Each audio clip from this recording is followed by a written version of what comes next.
study session of the Mountain View Los Altos High School District Board of Trustees to order on November 8th at 4:03. And note that all trustees are present. And we actually don't have an approval of agenda here, but I'm going to suggest that we flip items 2 and 3 just because it would make more sense to take public comment after all of the presentations should we have public comment. Is that okay with everybody? Sure. Okay, then we are good to go. Hello.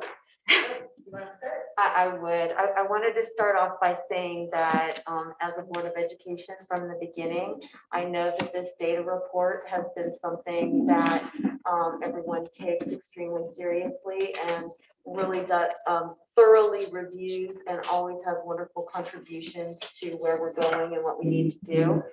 So we're trying something a little different here, as you can see, not only from the shape of the room, but we do want to today, as one of our overarching goals, gather the thoughts and feedback from all of you on what you see is working and where you see that we could focus more of our energy. And we also look forward to pulling out, as Terry has done, individual sections and thinking collectively about actions that we need to take.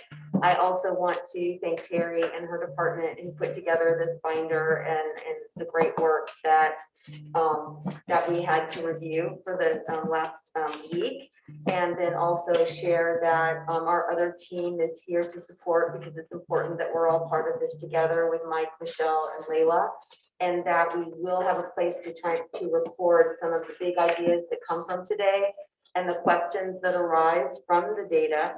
And what we plan to do is immediately tomorrow morning share this with our cabinet and continue to share it with our schools and teams. So there is a continuous feedback loop that is part of this conversation today. So with that, Terry, Before you do that, can I request a copy of the answers to the questions that we submitted today? They Terry, came, but just now. I know, but I didn't have a hard copy. Yeah, a hard Yes, copy. definitely. Can we all have a hard copy? Oh, do you have a copies? No, I didn't make multiples, but I happened to, I printed it just maybe before I Debbie can left. just make it. Okay. Yeah, I think Yeah. that A quick copy, yeah. I don't want to I just read it real quick. re-ask all the questions and. and you brought Whatever. up a really good point. We received wonderful questions, and the fact that from different angles, we had some that were similar and some that were different, showed that there's really some agreement in the direction that we're going. And we'll make hard copies for you so you have those in front of you. But thank you to those of you who collectively put those questions together. I think they helped us reset for this presentation. So with that, just partly as ground rules, this is designed to, if you have questions, please ask. It really is to be free flowing as opposed to sit and deliver, sit and receive. So with that, Terry has prepared something that's very comprehensive, and I look forward to hearing. So thank you, Terry. Thank you. Hello, everybody. Good evening. I have been looking forward to this conversation. Our objectives for today, and I just span them out on the agenda to give a little bit of time frame reference so that we try our best to stay on target and to our 6 o'clock deadline. But we're really going to take a moment and just ground ourselves in the mission and the values from our district, which is the lens that we will be using as we talk through the rest of the elements. A quick briefing on committees and what they do for the district in our work and our students. And then go into more of the data with the C-SAVES plan and data review with our indicators. Creating space, as Nellie said, for conversations and discussions, which is really the key point of all of this, less about the presentation and more about this dialogue that we have amongst ourselves in between each of these objectives for today. So to ground ourselves or give us that lens of why we show up to work every day and why we show up to board meetings every evening and our mission of the Amelia District, we're committed to creating a community of learners with knowledge, skills, and values necessary to combine personal success with meaningful contributions in our multicultural society. And so again, as we go through our conversation today, thinking about, are we reaching our mission and what we're looking at and the trends of the data that we're seeing.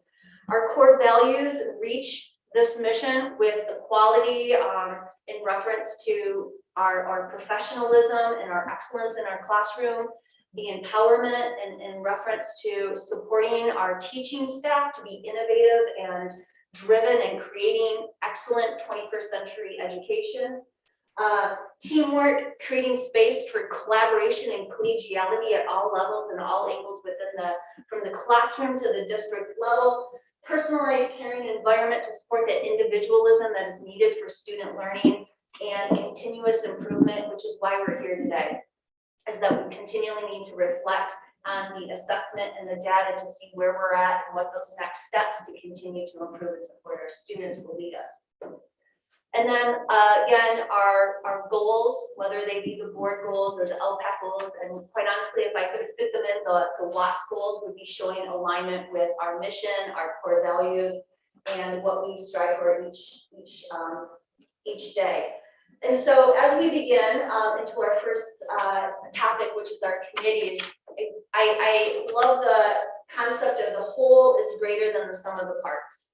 And if you look at just a few of the parts that make up a school district, one of them is not more impactful or less impactful without the others being there to give them that leverage, that support, to be able to, in the end, truly help the students who are the crux of what we do and why we come to school. And so I think this is new for a data review session, and that's to talk about something that's not very data-ish. But it's the committees that support the work that goes on at the school and district level. And so in your binder, it's actually towards the back. I placed in there and I reached out to all the committee heads to give us a little bit of a descriptor of the purpose of the committee, the goals that the committees are achieving, who makes up the committees, and what they're currently working on, etc. And when you think about committees, sometimes it's very time consuming. If you look at how many hours you're spent in meetings, etc., sometimes you ask, am I spending more time in meetings than I need to? So it really is important that we take a look at how effective is our time together in the various meetings. Committees can be among the most important working forces for an organization, if done well, if done right. And we really want to take a look at how are we leveraging our committees, and are they an important working force for our organization? Just a couple of blurbs off to the side of the support of the committees. First of all, they take core values or goals, and they can focus on those as a committee in implementing, planning, monitoring, implementing the plans of them. They represent a diverse group of the staff or the community, depending on what the makeup or the purpose of the committee is. Usually it's not all the same group, but it's a very diverse group. So we have large representation of voices who are part of the committee. And lastly, their positive feedback loop. So it's, again, not a one and done, but they continuously meet to monitor, make tweaks, take the feedback, and continue to support the work that they're doing. And some of our major committees right now at our district are the 2 site leadership groups that are composed of coordinators, administrators, and teacher leaders. They meet weekly to discuss site level, sometimes district level items that supports the teaching and the learning, the structures that'll take place at the site. We have our equity steering committee, our district ed tech, our family partnership, wellness, PD planning, and in the center of what they do and why they come to the table is, again, to work on or support one or more of the goals that have been established at the WASC or the district level.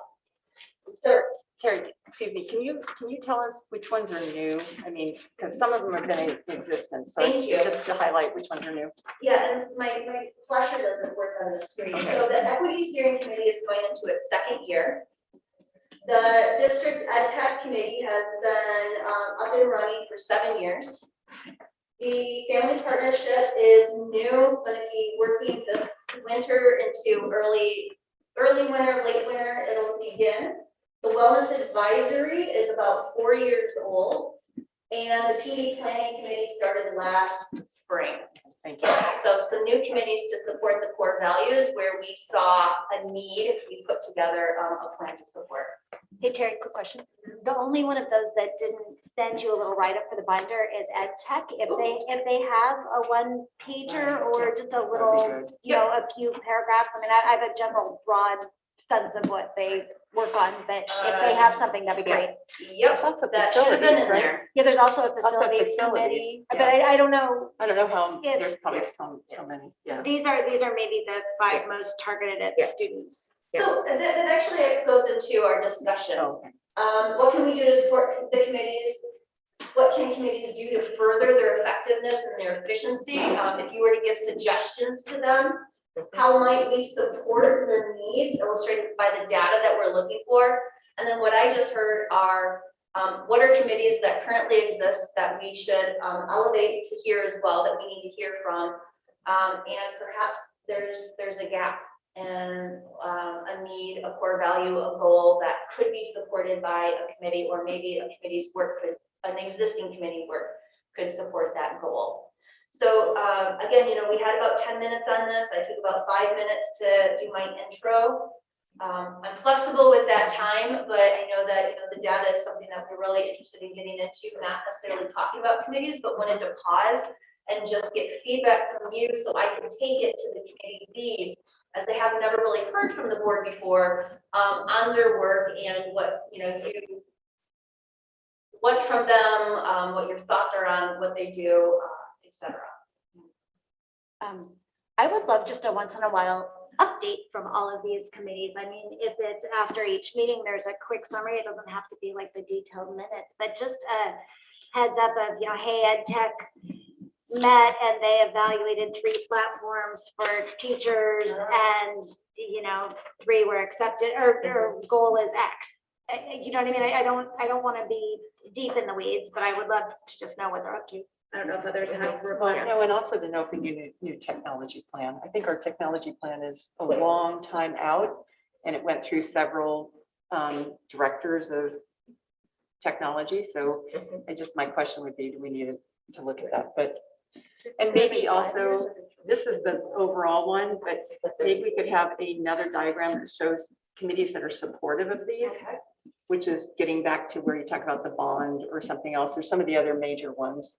But and which ones have board reps and which ones don't, and do more of them want or need them, depending on the level that they're at. And for instance, in Ed Tech, I was confused because there was a district technology committee way back in the day, but that's apparently not the same as this, but there's not a write-up on this.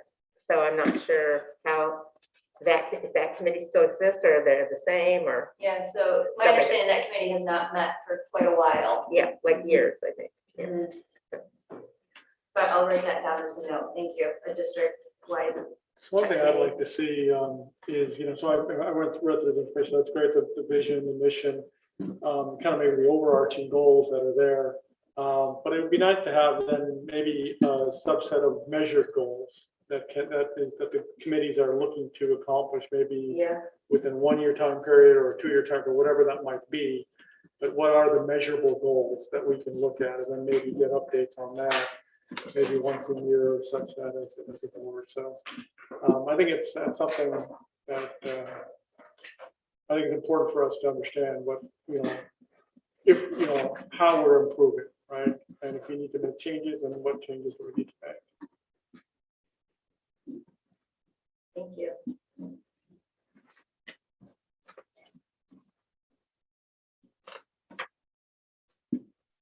Anything else? I think that's it. I'm not hearing anything else. Thank you for flagging these and elevating them into visibility all in one spot, Terry. And it was nice. I liked seeing the write-ups. I sent in the question, right? I had a question about, you know, kind of format. Oh, you actually answered with. So it turns out, so you guys, I sent the question about just the difference between the format on some of these that came in particular our comprehensive high school. And Terry said that she had suggested kind of a template for folks to use if they wanted to. I personally like the template that you suggested. I think it would be great if it's useful to everybody. I mean, I don't mean to be overly prescriptive, but I liked it. I thought it was useful. Yeah, makes it a little bit easier to read through when you're looking through multiples. Okay, so thank you. And again, I think, committees will come up in our conversation where we can start to maybe hang some of the work on a committee that could better support our needs that we're addressing moving forward today. So the next item on our agenda is to talk about the CSACE plan, also called the Comprehensive Coordinated Early Intervention Services Plan. This was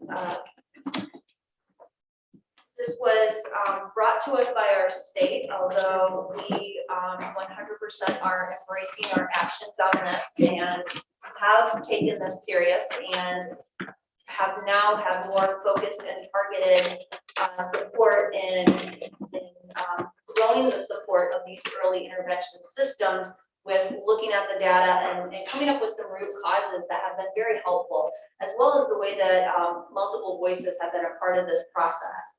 So our significant disproportionality that has took us into our CSACE plan lies with our overrepresentation of Latinx students in special education with qualification as well as referrals. Mostly they're qualified into what's called a specific learning disability.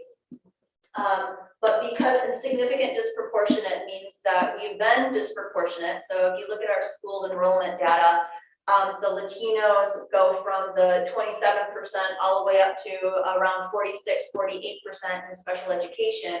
So that's the disproportionate part. The significant part is that we've been in there for 3 or more years. And so that's where the state said, hey, it's time that you come up with a plan. Let us help you support this plan and become proportionate in special education. Now, the word special education comes up a lot in this conversation, but it's also important to note that this is not a special education issue. This is a challenge that is happening at the general education level, where the interventions are not supporting the struggling student. And so the struggling student in general education then is referred to special education, tested, and sometimes qualified. So our work in CSACE is very much focused on the general education interventions and support. Can I interrupt a minute, Terry? So you just said that very often students in general education get an intervention. It does not appear to be succeeding, so they get referred to special education where they are tested and sometimes qualified as special education students. So that means, I assume, that there are some times when they do not qualify.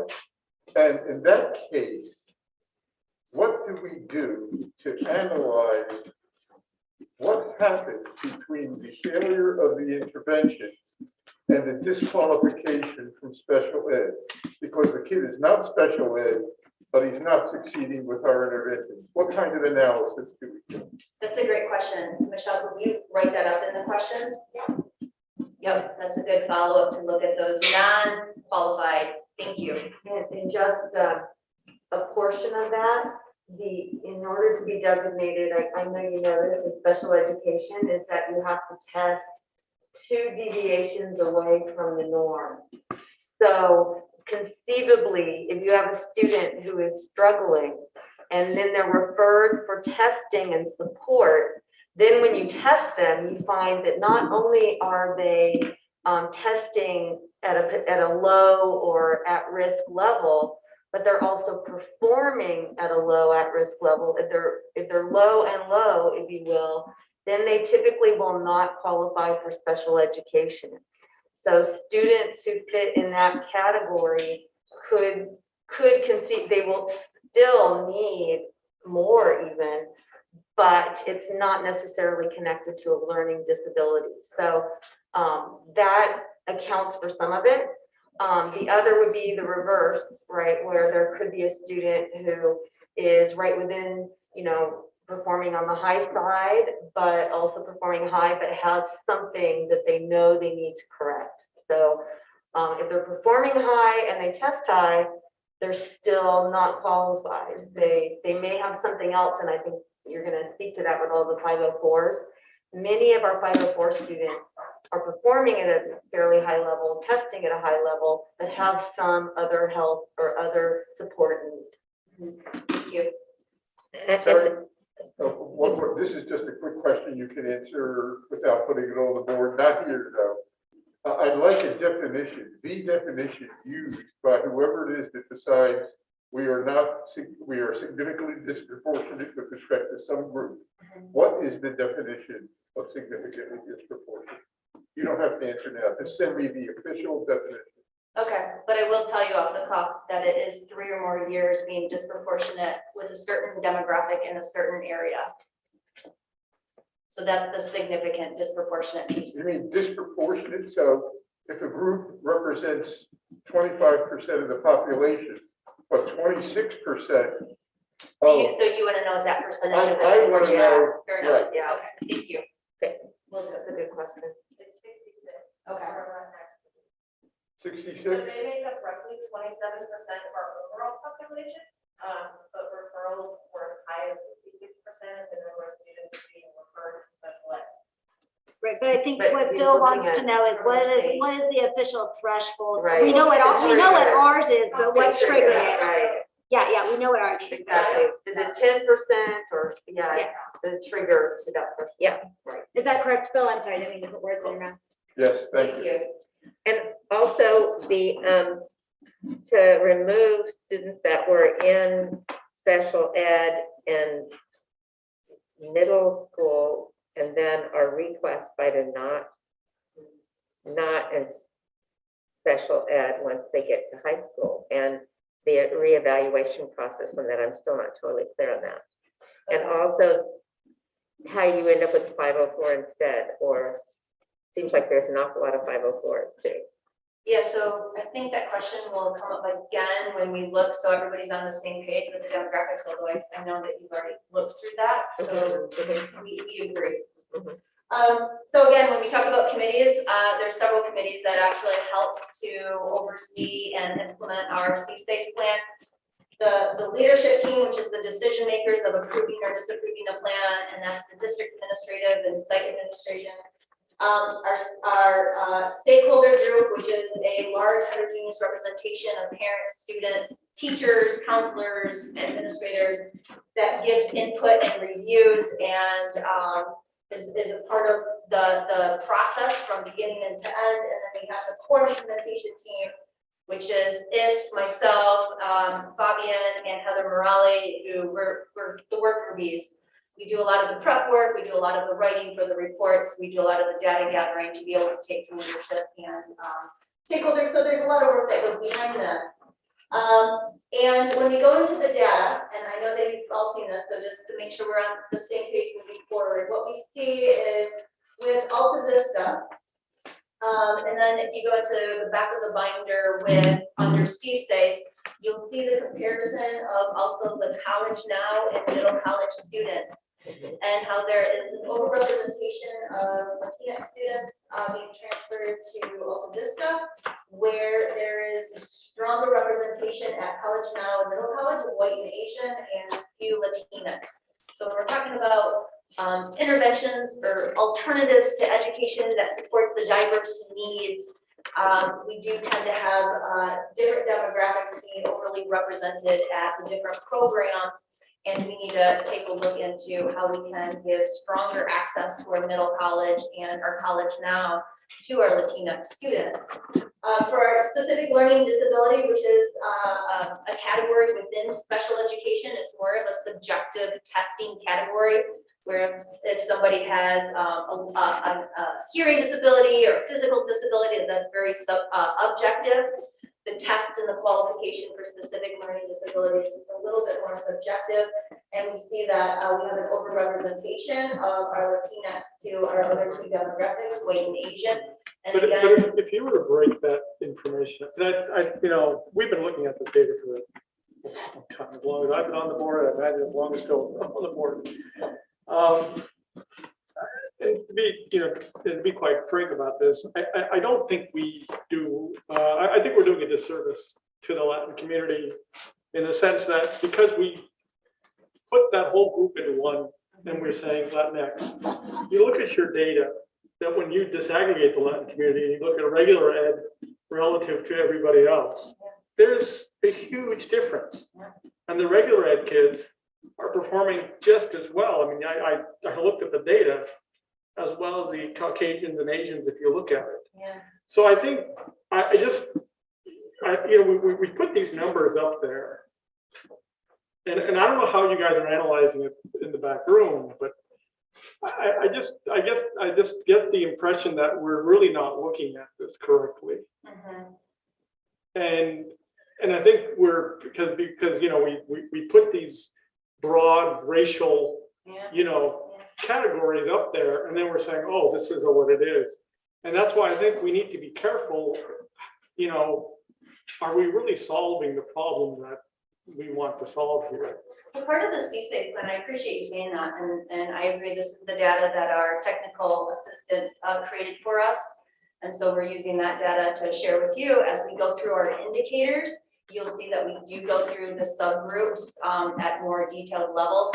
In the CSAID plan, one of the elements that we have to do is a deeper dive into what specifically are the criterion of the Latinx that tends to be falling into these categories. And we have to spell out that criteria. And then we create these target groups that we are able to monitor for 2 years based on that criterion. And that criterion is attendance, it's incoming GPA, it's SBAC level, it's English proficiency level. And so the concerns that you're being brought up of looking at all of them in this diagram, I agree, it does seem like a lump sum, and so we dig a little bit deeper when Right, but I we think, go into the plan. right, but when you come up with the plan, like, for example, if there are areas of where the regular ed, you know, Latino students, you want to look to see how come maybe why are they lower, maybe in graduation rates or some other areas. Maybe that's where you need to, you know, focus what needs to happen to that specific group.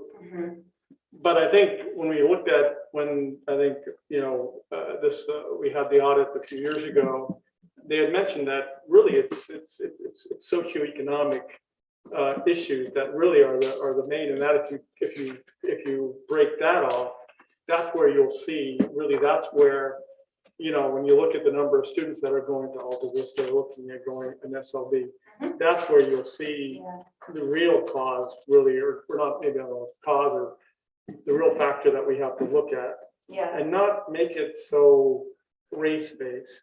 Fair enough. Unfortunately, the CSAIS is race-based, but MDLA doesn't have to make it race-based. And so when we go into our indicators, which kind of partners with this, we do go down into the programs and the different types of demographics or specifications within our Latinx, which you're saying is quite diverse. It is, and so that's So why it's hard to look at the data that CSAIS gave right, us. but the targets that were put together, all that we put together for our board indicators are, you know, race-based, right? And so to me, that's a disservice to, you know, the Latin community, because that's not necessarily the target that should be for everybody. So I think one of the reasons why we talk about Latinx and we stay on the race space is because over 85% of our EL students are Latinx. And so it's really important that we look at our EL Latino population. Sure. And over 85% of our RFETs, our reclassified ELs, are Latinx. And so being able to track our Latinx who are RFET and EL and regular ed has really helped us understand how we're supporting an English proficiency population that makes up the bulk majority of that population.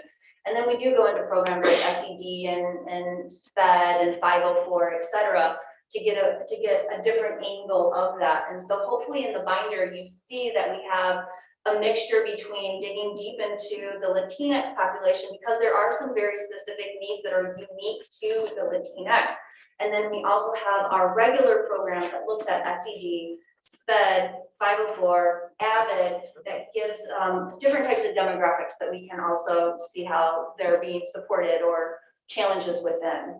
So we try to do it. Yes, I think that just, I guess, so, but I think the important thing is the target, right? When you look at those target percentages you have, I I think we need to relook at those numbers to say that, you know, Would you put that under? I think it's a big Hold on, Big idea. idea? Yeah, so Sanjay, did you see my question on this? This is exactly my question that I sent in, so Yeah, go I ahead. would love to Sanjay. have this conversation. That's okay, go ahead.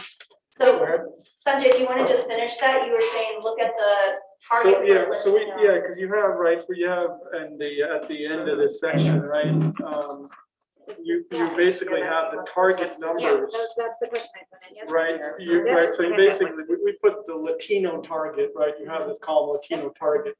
And I don't think these targets are fair for the regular ed students.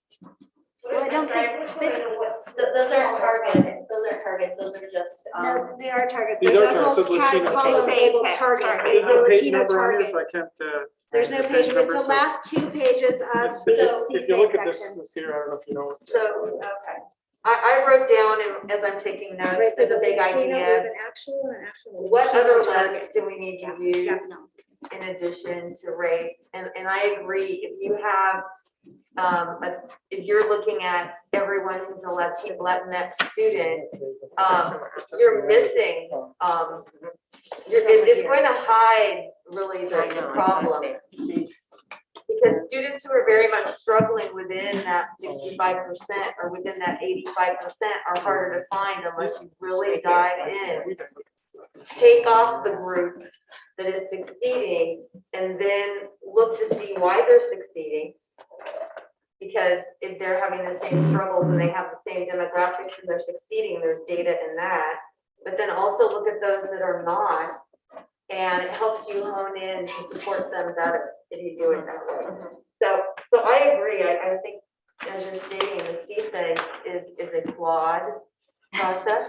And I said that in the responses, that if you read them, that it is punitive and only looks at one side in nature and is really looking for root problems as opposed to success stories that we can replicate.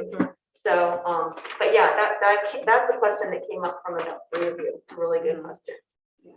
It was, and Sanjay, I hit it from the standpoint of just purely our district indicators, the fact that we have a target for everybody else and we have a Latino target, and right, we've been doing all this equity work. Why would I expect 67% of a kid who looks like this and 95% of a kid who looks like this? And we have all these, all the student comments saying that less is expected of me because of the way I look. And anyway, my whole time on the board, it's been presented this way. Anyway, that was the question that I submitted as well. And Right, Students see yeah, that. and I basically put my own spreadsheet together, looking at the gap of regular ed Latino to Caucasian, like look at the achievement gap, right? And it's, in most cases for our board indicators, they're minimal, if any. And like graduation rate is 0.5, the difference is 0.5 between Caucasian and Latino, regular Latino. So I think that's why we need to be careful, I think, in how we, in our messaging, right, to our community and our students. And that's right. It's a And sensitive so, topic. yeah, and so that's why I think that we just need to make sure that, okay, what are we looking at here? And what really makes sense for us. I understand that the state and maybe they have their own process, but For us, as a school district, we can say this is what our, yeah, 100%. this is how we want to actually look at the information. Thank you. I agree.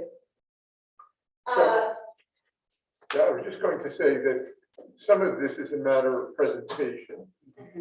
For example, on this chart that's up on the screen, where it says, oh, it just changed. Well, I'm looking at the one that, that one. Yeah.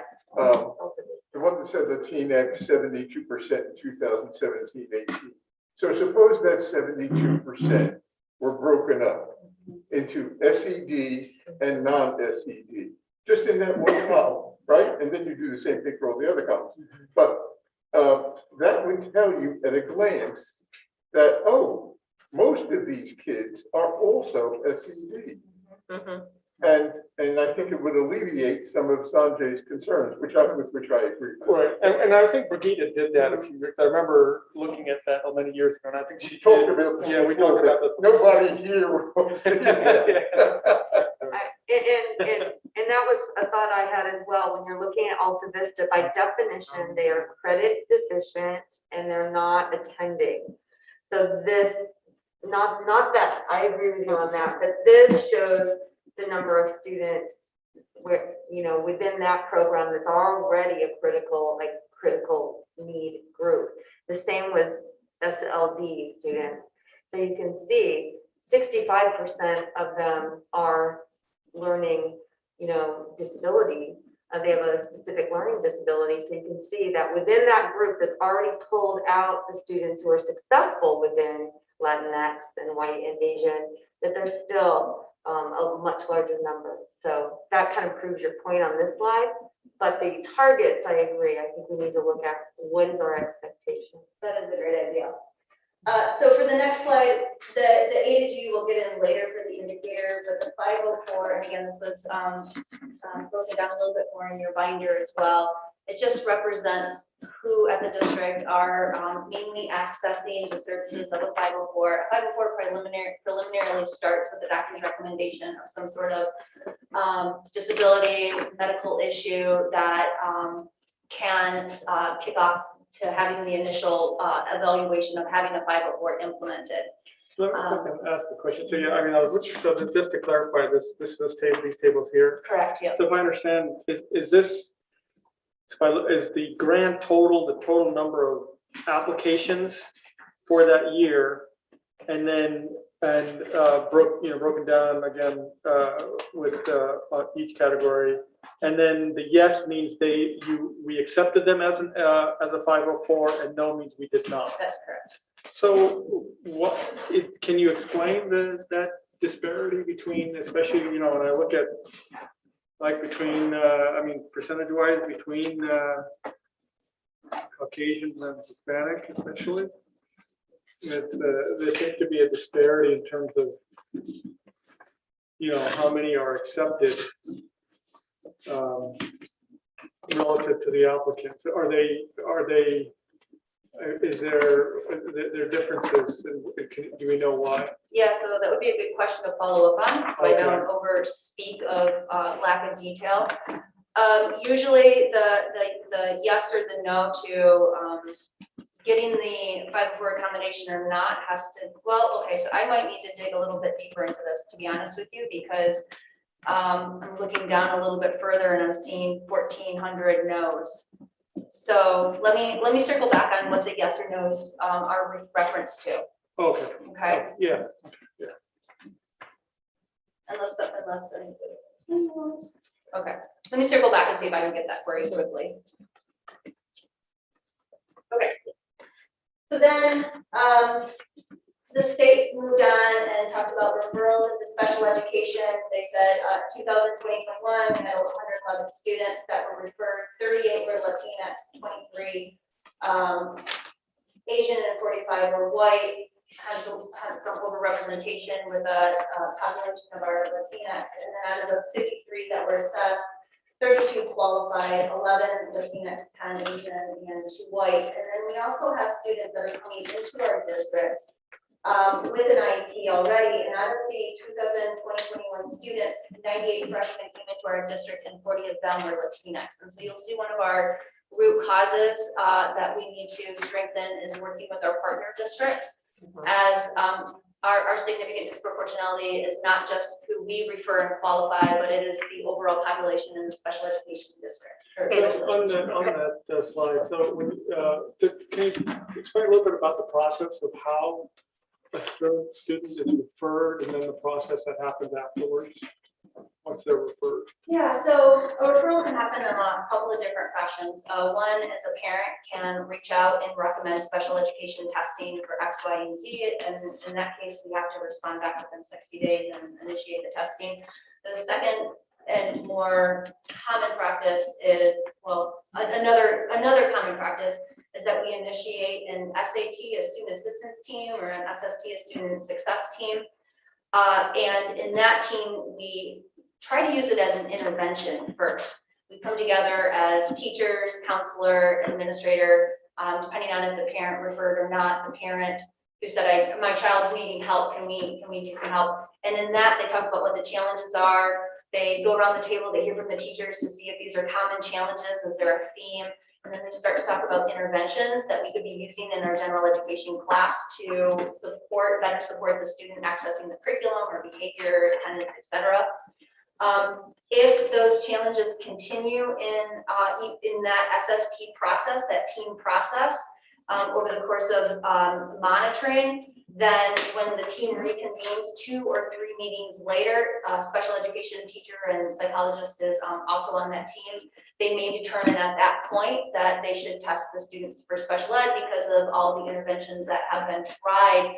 They're still seeing struggles accessing the curriculum, and that's why the special ed teacher and psychologist is on the team, is because they can determine, yeah, this is looking like perhaps a learning disability, something that, perhaps the special education program can better support, or they can say, no, this doesn't look like a learning disability at all. Maybe we should start to try intervention X, Y, or Z.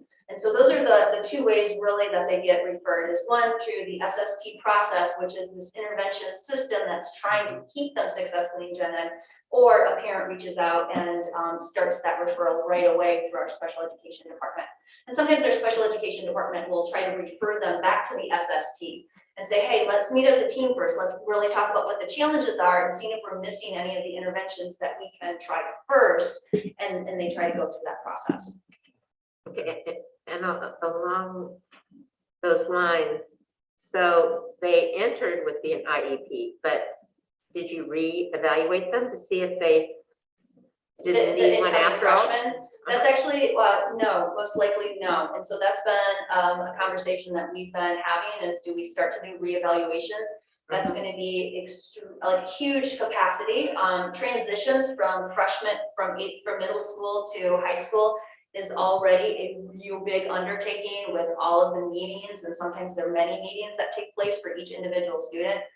And so it has been part of our conversation with our action plan, is do we want to move forward, taking a look at perhaps a reevaluation when students come in. Or even not right at the beginning, but after you have some evidence from our special ed teachers or whatever, and some data from here, that after the first semester, after the first year, then, because you're supposed to reevaluate them every once in a while, aren't you? A triennial, yeah, for 3 years. And then moving forward, English language learners with an IEP, just some statistics, 169 EL learners at Mountain View, 65 at Los Altos, 7 at Alta Vista.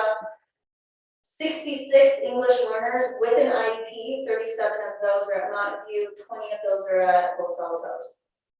And so just looking at the numbers between Mountain View and Los Altos and the English language program might infer that the English language development program has been a support with some of our struggling English language students, and therefore they're getting their interventions and their needs met in that program. So with the state working with us and our technical assistance, the 3 root causes have been determined. Root cause number 1, lack of targeted interventions to support academic and behavioral development. These are students that are coming into our classes, low grade level reading, low grade level skill set, struggling within the class and struggling to get the interventions to help them access that 9th, 10th grade curriculum. Just understand, so this is the root cause for what? What are you saying? This is the root cause? For the reason that we are over-representing our Latinx population in special education. So why are Latinx being referred into special education? And this came out of the first plan, but also the team. Yep. So from plan 1 data analysis, qualitative and quantitative, and you see the qualitative in the binder with the interview feedback. Both plan 1 and plan 2, root cause number 1 has been the same. Root cause number 2 has been the same. And that is that there's lack of equitable educational experiences due to cultural dissonance and implicit bias. And this really came out in the interviews that took place during both plans. So interviews from last year as well as interview from this year. with students, with parents, and even with teachers. And root cause number 3 is the lack of engagement and relationships of Hispanic Latinx students and families in our partner district. And again, that came out with some of the quantitative data, but also a lot of the qualitative data that took place during both plans. And so this root cause number 3 is a new root cause, but it was on the table to discuss in Plan 1, and they didn't vote on it. And as it came up again in Plan 2, and looking at all the qualitative in the conversations, decided that is a root cause that we need to support. And it is also one of our goals, so we've noticed that. So you're saying that this is a root cause of why we have a disproportionate number of Latinx in special ed? Yes. So I guess I don't understand that root cause number 3. Then how is that affecting our identification of putting them into special ed? Yeah, so some of the information that came out during this time was students feeling uncomfortable in the classes, approaching their teachers, feeling like they're not connected to their teachers, feeling like they're not connected to their peers, feeling that when the teacher says, okay, group up, and you're a Latinx student looking around, people are not choosing you to group up, people are choosing other people. Parents also don't necessarily know how to reach out to their teachers, or if it's okay to reach out to their teachers. Email sometimes is not the most effective means for our Latinx population. And so we are on a communication platform that is not the communication type platform for all of our families. Those are just a few of the examples that is creating an obstacle that other students don't have, that obstacle of accessing culture, climate, comfort in a class. Okay, so I guess so you're saying, so when you say lack of engagement and relationship with Hispanic Latinx students, so you're saying, so I guess the root cause is you're saying the teachers don't have are lacking in engagement and relationship, or it's their fellow students, you're saying that they're. So if we go back to that slide where it says the whole is better than the sum of the part, the whole is the sum of the parts or whatnot, everything in general, right? Our system of education, in the way that our education communicates, the way that, curriculum, and don't get me wrong, we are working very, very focused and sincerely on changing this. But it's, from teachers, it's from the peers within the classroom, that classroom environment. This is not blaming anybody, by the way. This is not saying somebody is not doing their job. This is a nationwide issue that we're all struggling with. And I know every single teacher really works diligently and sincerely in creating climate culture and relationship. But also, it's very difficult, right? As we're seeing from our students. And the lack of engagement is creating opportunities for our Latinx parents to feel comfortable to come onto campus, or to reach out to talk to a parent, or having relationships with the school is how these root causes came out. Phil. Oh, sorry. Go ahead, Marcia. I guess, back to what we were talking about before, are we talking about, again, that subset of Latinx here? Because then I think, because then So that's the the parents right? that we interviewed here and the students that we interviewed that gave us this information was actually well-rounded students and parents, from regular ed to Avid. No, but you may have talked to a lot of students, but this is specifically, you're talking about a root cause for students being identified for special education, right? So it's really, I thought that's what you said, the root cause. No, we did not talk to students who were already identified. No, but these are root causes Of of why why students are identified. they're being identified as special ed. So I guess, so that's really where I guess I'm trying to root cause of that. And I guess, and whether these students are identified correctly or not, I guess that's one. And are we saying that they're not being identified correctly and they should not be in special ed? Is that what we're saying? Well, And what we're for saying is one, that and our then- interventions are not supporting them from accessing general education. Right, so what in here is missing to help them be successful in general education? That's the big case. So can I just say, I think what this is addressing, this particular slide, are the root causes of students being referred for special education. That seems to fit all of these boxes, these three root causes, right? Correct. So sometimes the referral will be correct, as we discussed earlier, and sometimes it won't. And then when it's not, we say, well, what happened here? Why is this kid being referred? And what went wrong? And these are the root causes for that as well. But I would change root cause number one to add something, not to say I disagree with the first part that did. It's not only a lack of targeted interventions, but the ineffectiveness of the targeted interventions that we do to get the result that we want. So you need to think of both things, like what went wrong with what I did and what didn't I do that I should have done.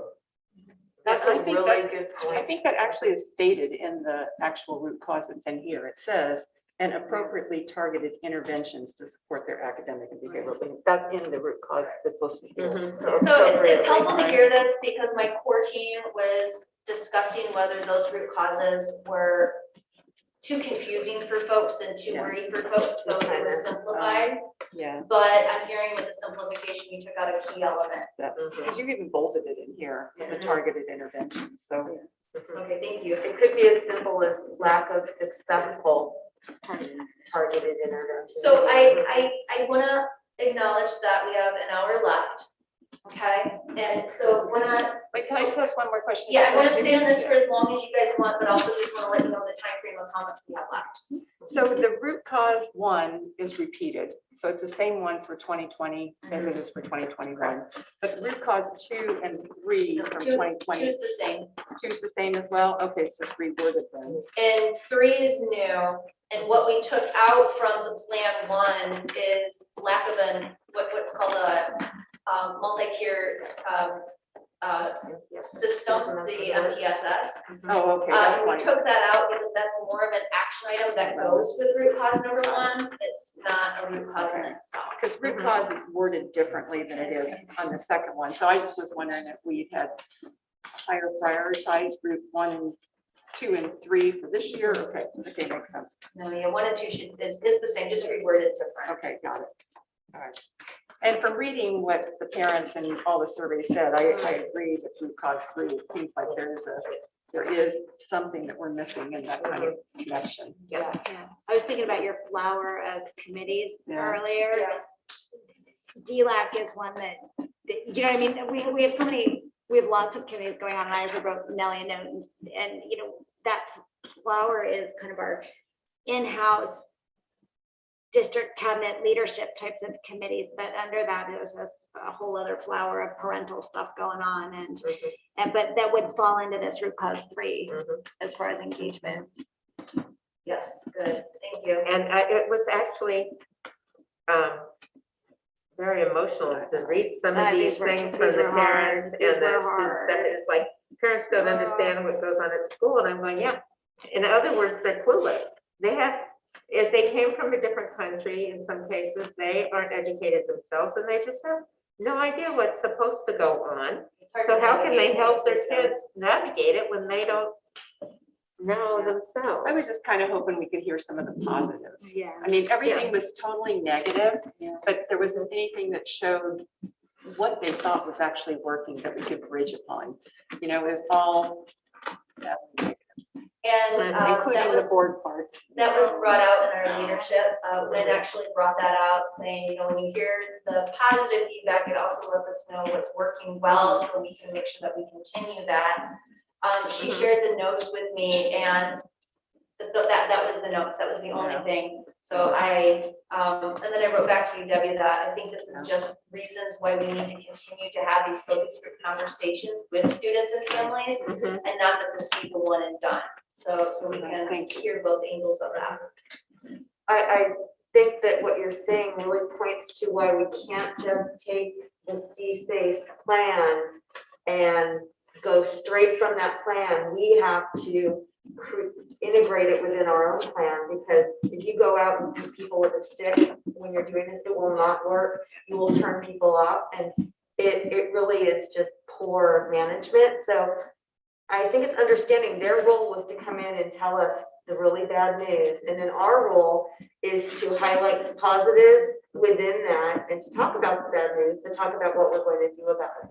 And also in a way that highlights our success stories. So that was shared with them, and it really is just part of this compliance process. But if you know what's working, then you can leverage off of what that Yep. communication stream is to make the other things work. Right. Okay.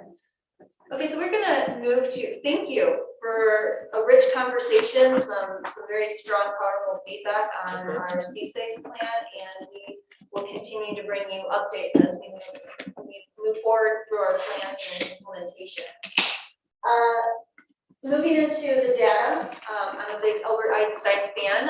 He's not only a strong scientist, but a great humanitarianism, and he said, learn from yesterday, live for today, hope for tomorrow. The important thing is to never stop questioning. And I feel like that's what this study session is to continue to bring up questions, some of them unanswered, some of them we can get back to you on, but it's how we continue to support our improvement for our students. We're gonna start off by just talking about GPA and A to G. So that'll be our first focus. And then we'll move into Algebra 2, and then we'll move into AP, and then we can open it up if there's any other data. And again, just keeping cognizant of the time. Freshman GPA is a pivotal indicator of the academic success for students and reaching graduation on target. It also notifies us if there's any concerns or red flags. A lot of times by when a student is struggling their junior year, as an example, and I would, as an assistant principal, go through their transcript or go through their attendance, you saw that they started off okay their freshman year, and then they started to go down freshman year and a little bit sophomore year. And so I'm saying that freshman year, whether they're starting off at a 2.0 or below, can be a real strong indicator of the trajectory of their success for their next 3 or 4 years of the high school. And then it also tells us about their A to G completion, and will they be on target to reach A to G as well. And so when we look at our freshman GPA, and Sanjay, this is going to go a bit into what you were saying, where we get to go a little bit deeper into some of the more important programs that can distinguish between our broad strokes. We do see that there's a little dip that took place last year with distance learning. And then when we look at our Latino population in general, up here, we see that there was a bigger dip compared to our other ethnicities. And when we break it down into our subgroups, as Sanjay pointed out earlier, our Latino regular ed is pretty competitive to our other ethnicities in meeting a 2.0 or higher GPA. The populations where we see a little bit of a struggle is our EL and our special ed population. But more or less, most of our populations are above 50% or higher, meeting 2.0 or higher GPA for a freshman. And I think it also shows a little bit of the impact that distance learning had last year on some of our students that were, we knew that there was a challenge, right? It was a nationwide challenge, and it was a challenge that we continually worked and targeted to try to find those supports for all of them. When we look at freshmen with no Fs, we see an extremely similar. But just to stay on that, so I think, but to this is one where I think, yeah, I mean, that too, when we look at the disaggregated data, you see on the regular ed, they're at 81 last year. And, and looking at that, one thing I noticed, that's where we can say, well, how can we improve that number for those students? I mean, and it could be a program that would benefit that whole group, but specifically about that group, where we'd like to see them. Yes, why, as Karen was mentioning, why wouldn't they be, have the same as the Caucasian and Asians that are up there as well? So why not, right? And I think that's where I think we need to start asking those questions as well. And right. So I think it's just we get too bogged down into all the other issues that are happening. Well, I will say, and I agree with you, and those are the conversations that the sites are having. With Data Zone, they're making class profiles and then cohorting students of the students that are 2.0 or below. And then in their course teams, they're having targeted conversations on their targeted groups to support interventions. You'll hear from the English department that they did literacy to be able to say, not just celebrate the great work that a lot of our students and our successes, but also who are those 157 students and what are those targeted supports. Those conversations are very much happening at the sites and in course teams and in departments. Going from the 2.0 or higher GPA again to freshman no Fs, we see a similarity across all populations and subgroups. Where we do see a bit of a difference, though, that I want to point out when it comes to GPA, and just a clarification, 2.0 means that you met A to G criteria, is when we go to the 3.0 or higher.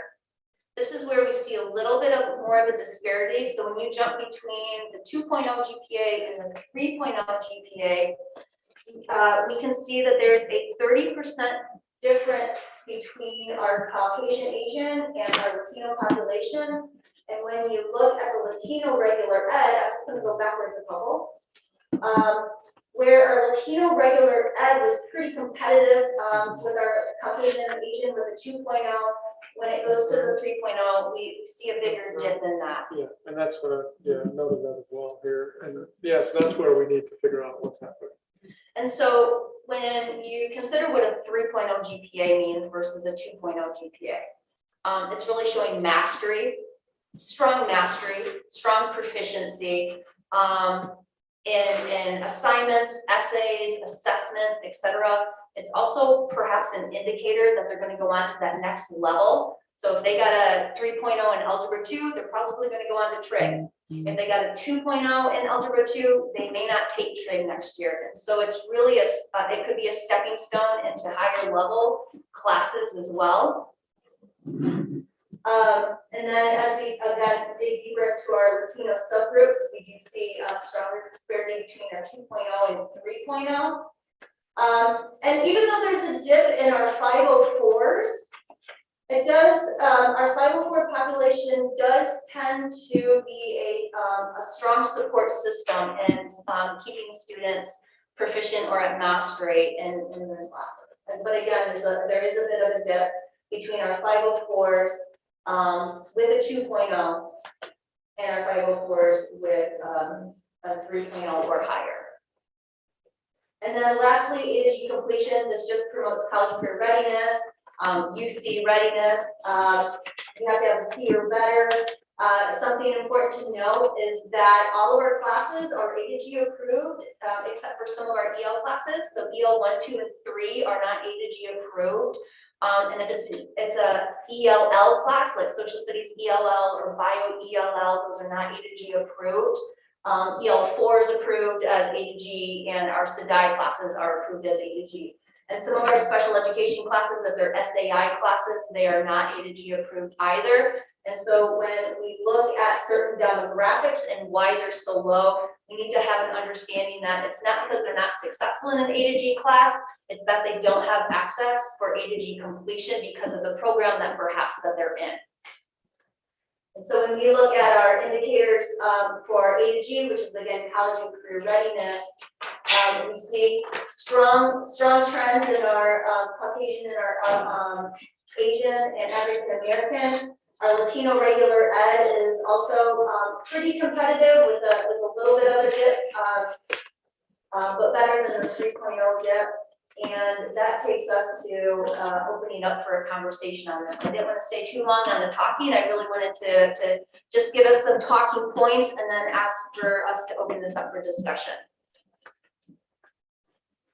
So I think in some of the data here, but there's a disparity, there's a sizable disparity between Mountain View High School and Southwest High School for in the Latin community. And can you explain why that would be? Well, we do have a large percentage of our EL population, which also is SED population that all goes to Mountain View because of the ELD population. And so where Yeah, so that's one big difference between the two populations. Right, so I figured that, but I thought they were not doing as well with Altos. I like that too. Right, they And weren't I doing sent as the well email, as right. the Saltos, that's why, I know that there's more Latino students are, Mountain View, but we're seeing the opposite, right? We're seeing is students that with Altos aren't doing as well. Oh, I see what you're saying. Right. So then you have Latino students who perhaps are ELD3, ELD4, or newly reclassified. And Los Altos has done a really nice job of building up skills classes. But perhaps an ELD3 or 4 class, where it's an English language development class, would be more supportive for them. And we're currently having conversations about the types of programs that we are offering at that school to support the students. So you've identified that. Yes. You're right, though. Yeah, I flagged that one and sent it to her and asked, because it was 38.6% Los Altos versus, I think it was 40 something or whatever it Mountain View. Just was like a standout. You know, Just and might be time. I don't remember how long ago the ELD program was all transferred back to Mountain View. And over the course of time, more and more EL students have opted to stay at Los Altos for, whatever reason, their location, friends, etc. Los Altos has, like I said, done a really nice job of building in skills classes to support that. And now we're starting to get to that place of that English language developmental course is what we're seeing being successful at Mountain View. And so what would it look like to start that up at Los Altos? I had a question about skills, like there's life skills and there's these different skills. So I don't know how that relates to like study skills. The skills course. Good question. So in special education, there's a life skills and a study skills class based on the resource, the level of special education support that the student needs, right? And so those skills classes are for special education students. Right, yeah. Then at Los Altos, there are, and when correct me if my names titles are correct, but there's like an Ultra One skills class. There's a survey skills class. I think there might be even a Comp World Lit skills class. And these are classes that are supporting general education students specifically in that general education class. So they would have 2 classes, one survey with your heterogeneous group, and then the skills class, which is more targeted to those 10% students that are struggling in that survey class. So it's And that's a class in itself. So a student would have 2 English classes, skills and then the regular. right, so that it's curriculum related rather than general purpose study skills, or that would apply to everything you ever do. That's That correct. you needed to study. It's very much curriculum related based on where the gen ed classes and their curriculum, the skills class supports that gen ed curriculum. Well, I know, like even then, for remedially in some college settings and stuff, people offer a study skills class that has some math in it, some of it, all the different pieces of curriculum. And how do you study English? How do you study history? How do you study literature or whatever? Just to put together on techniques to use in those things. And Yeah, I mean, so we do have what we call a supervised studies, supervised study class. And that is a class that kind of does what you say, right? So one, it provides time for homework. It has tutors in the class, whether they're volunteer adults or peer tutors that are also there available to support students. And part of the curriculum is also talking about the study skill element and how are we managing our agenda so we know what our homework is for today, what's due tomorrow versus what's due the next block day.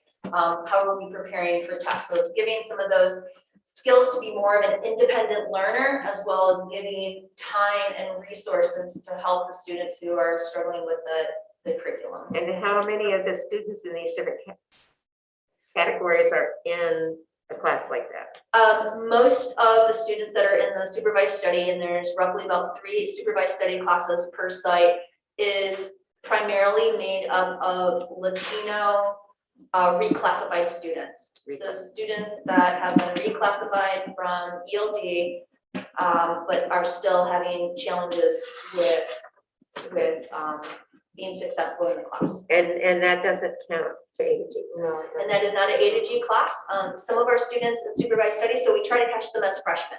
This class is really built for freshmen, some sophomores. The goal is to get our freshmen and sophomores a strong skill set. The targeted tutoring that could help them. And by the time that they're juniors or sophomores, they're more comfortable with navigating the system. As somebody brought up, that sometimes it's hard to navigate a high school system. You have a counselor that oversees the class that has a small class load.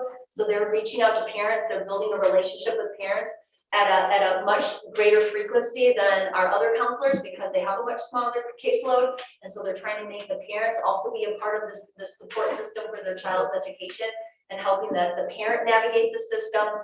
Some of these students go on to Avid, their sophomore and junior year. Some of them stay with supervised study because they really need this help. And some of them are able to just continue on with the general education without the need of the supervised study. So several different types of support classes. Avid has a fair number of this, like study skill, time management, planning, tracking out. But if you're not in Avid, you don't get that. But I agree that the follow on to my statement is I think are we working to bring Avid practices to other classrooms since everybody seems to benefit from those? I mean, the numbers bear that out every year. To other classes in all classes or to that supervised study class?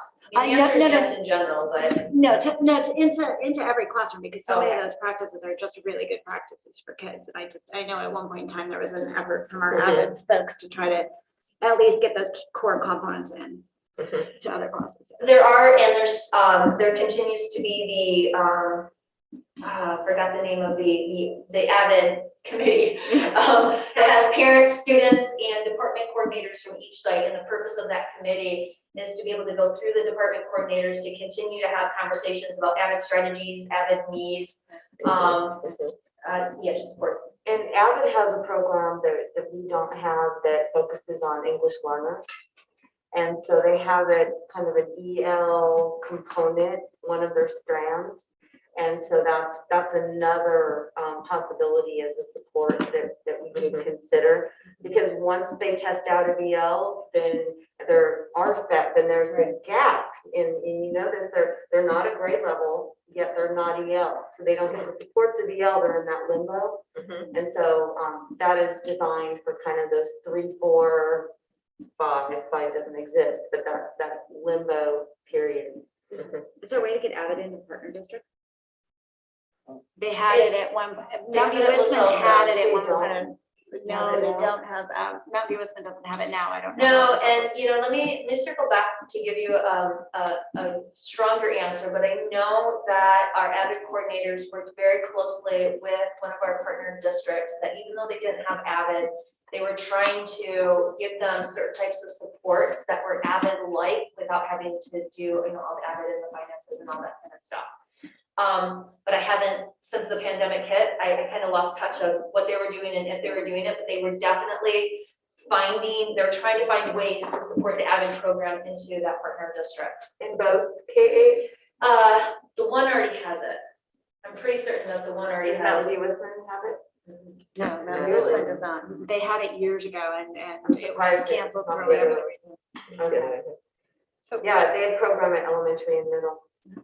I have a question about the students that are attending Alta Vista, and it's probably in here and I forgot, it seems like, of the percentages that are attending there, do you know what percentage is going from Los Altos and what percentage is going to Mountain View? And Good question. the ones that are coming from Los Altos, would they be served better by an EL program at Los Altos if we had them, which would therefore decrease again the enrollment at Alta Vista when we look at a bigger plan for what possibly Alta Vista may be. So I'm just wondering if we're serving the students at Alta Vista that could be served at Los Altos through an EL program, what's eventually going to happen to Alta Vista if we do that? And And a follow-up And I- question, how many are EL? right, We don't know. I mean, yeah, it's a very small there's only group. 5. Right, so, So 5 students are EL. So, One of the criteria for Los Altos right now is that you're at a seventh grade reading level, I believe. Seventh grade reading level and able to go to Alta Vista, because they don't have the support system Oh, okay. to support special education that is below that level or an EL. And so it does create a little bit of a challenge if the student would benefit from a very small, intimate versus, the 2200 school where you can get lost and fall through the cracks. But you have to meet a few criteria, and that's one of them. And so that's why they have only 5 EL over there, strong ELs, and you won't see a whole lot of special education students either. Or if they are, then they're not SAI, they're not in that specific academic instructional class. Well, and when you mentioned somewhere in here that some students ended up in special ed or something, or in Alta Vista instead of maybe being at college now or a middle college, that doesn't make sense to me, because you have to be able to perform basically at the college level Yeah, right. to do those two programs. So Yeah, it's not that, in my mind, it's not the same population at all. no, it's not. there are two big supports I just want to put on the table that Alta Vista has. Class size, the teacher ratio, and, just a small campus. Those are there, those supports go a long way. And so, that seventh grade criterion is an interesting one. So I have it down as a question. And then, Catherine, you brought up a good point. It's not necessarily an intervention for all students, especially if you're severely credit deficient, et cetera. But I'm wondering how many of our Latino students that, Sanjay pointed out, are general ed and doing really strong, and then going to the root cause of cultural, implicit bias, cultural disconnect, et cetera, that may not feel comfortable going into a program. I don't know. I don't know if that's something we need to look into, but. So I will go next into Algebra 2, unless there's any other feedback on the A to G or the grades that you want to get. So there's some really good conversations about the support classes and how the support class is helping to do those interventions in the A to G. And then also a couple questions about the Alta Vista, and is a support class or a ELD class a better support that would have prevented the transfer? So, Okay, I had one question relating to freshman Fs though, because it seems to me that you can't have a GPA that's really good if you're getting very many Fs. So are we kind of like overlapping, having both of those at the same time? Or do we really need both of those indicators? I know you have to track all the Fs to make well, you have to track the whole 2.0 to make sure people the only get reason A why to G to. Yeah, the only reason why we want to keep Fs in there, and this doesn't necessarily have to go in the board packet though. That's really good feedback for you guys to say, there's too much here. Let's narrow it down and go deeper versus stay high and go broader. That's the kind of feedback that I would love to hear from you. And if we do a follow-up one of these in, let's say, the spring, what would that deeper dive look like versus this broad 30-foot view? The only reason why Fs are helpful is it really helps us understand graduation track. Well, yeah, Also, what they're failing. So one of the overarching goals is STEM and supportive math and science. It really helps to know where they're failing. but this doesn't say where. Right, but it helps us keep track. Yeah, and that could be the deeper dive too, right? If you say, no, we want to keep Fs on here, but this is the deeper dive we're going to look for, then that's what I'll come back with you to have that data. So for Algebra 2, I just want to point out a few things. This is has been known to be a key predictor for college enrollment.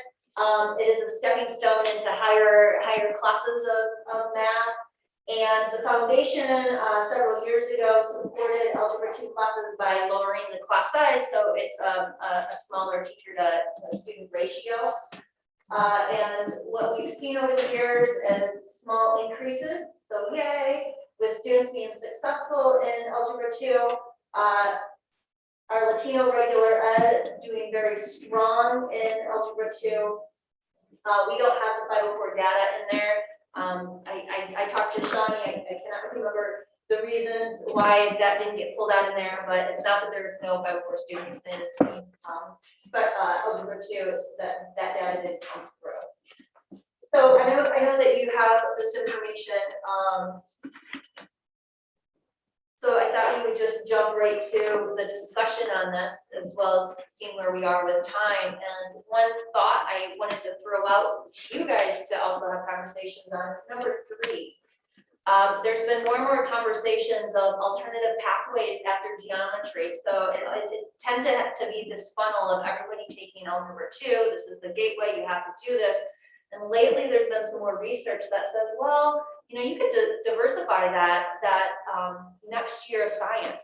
Statistics could be just as successful after geometry as algebra 2. You don't need algebra 2 to be successful in statistics.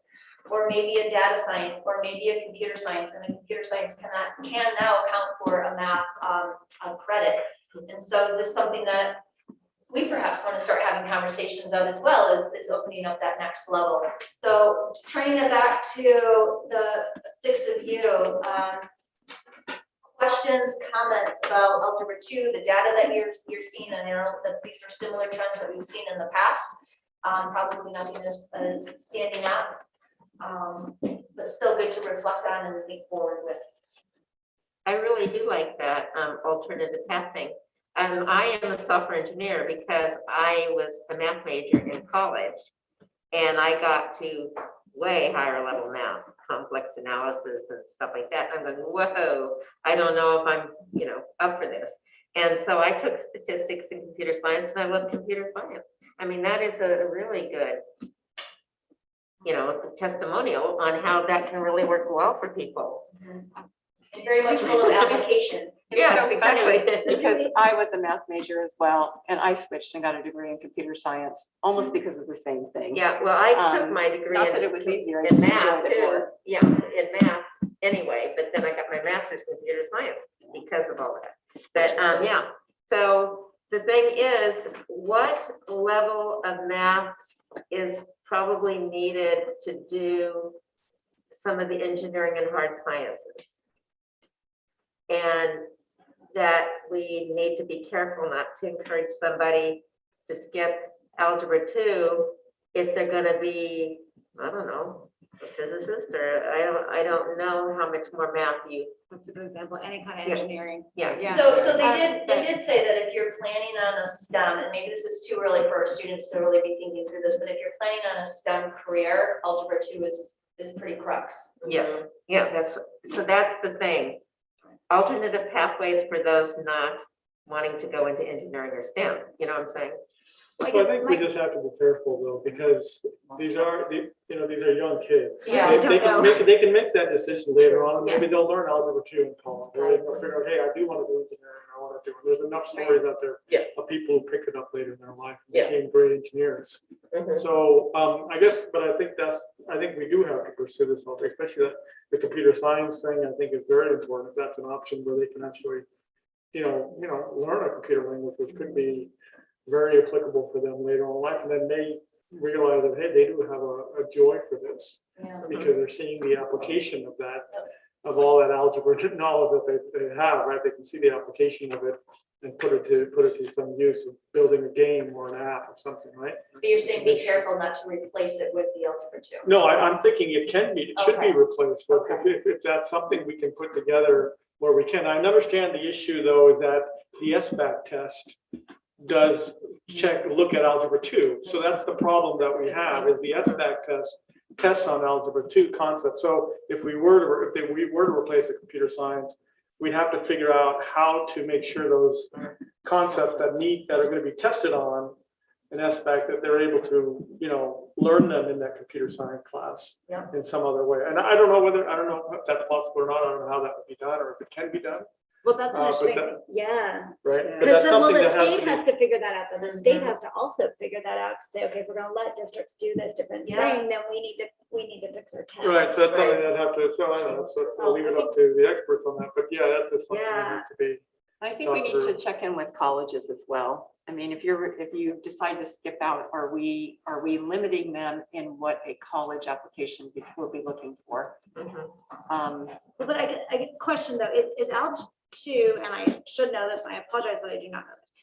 ALG 2 is not currently a graduation requirement from our district. You have to have math for X number of years, but it doesn't have to be algebra 2, right? Right, I'm so just- 2 years to graduate, Mhm. then 3 years to be A to G. Right, exactly, right. So But in I- between, yeah, so I mean, as far as the mechanics of all this, in theory, these alternate Mhm. pathways are open now because computer science counts and statistics definitely counts. And I'm not, is somebody piloting data science right now, or that's upcoming? I've heard a lot of buzz about it's data upcoming. science. A lot of buzz, but nobody's piloting that currently. Yeah, so I mean, so in theory, this can happen right now, or maybe happening with that kid who advocates for Right. himself and comes in and says, look, I'm done, I'm gonna go the stats route. And The only thing is they outside. should know that if they're going into engineering or something like that, that they're That gonna have to that take they're gonna algebra have to- 2 in And calculus and but everything that- else, and yeah. So that, that coaching or counseling is Yeah, Just important. so, just so Yeah. they know, leaving your options open, or you have to take math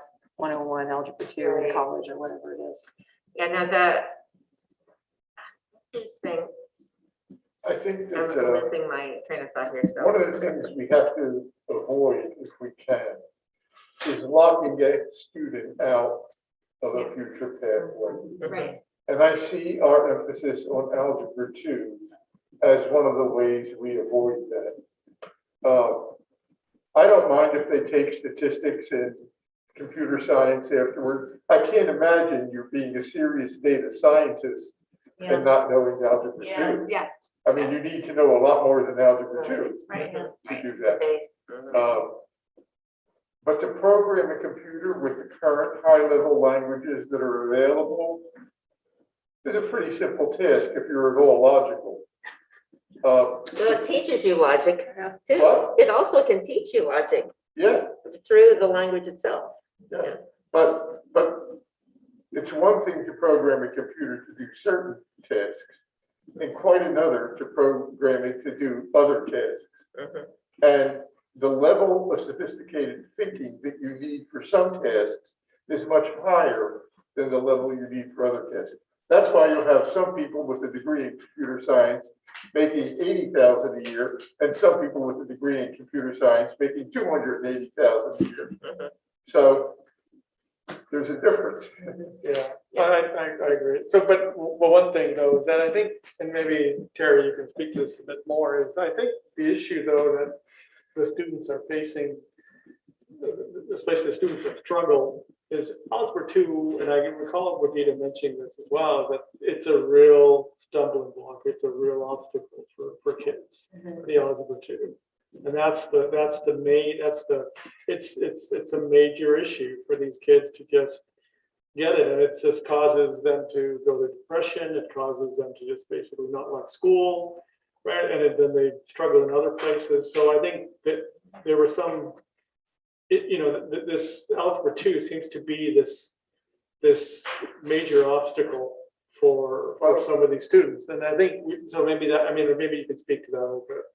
Is that really true, that case? Or? No, that is the case, and I wish we could have gone further back with our data to when we started the lower class ratio, because that's the very reason that we reached out to the foundation and said, hey, we saw success with freshman math and freshman English being low class ratio. Could we provide the same for our algebra 2?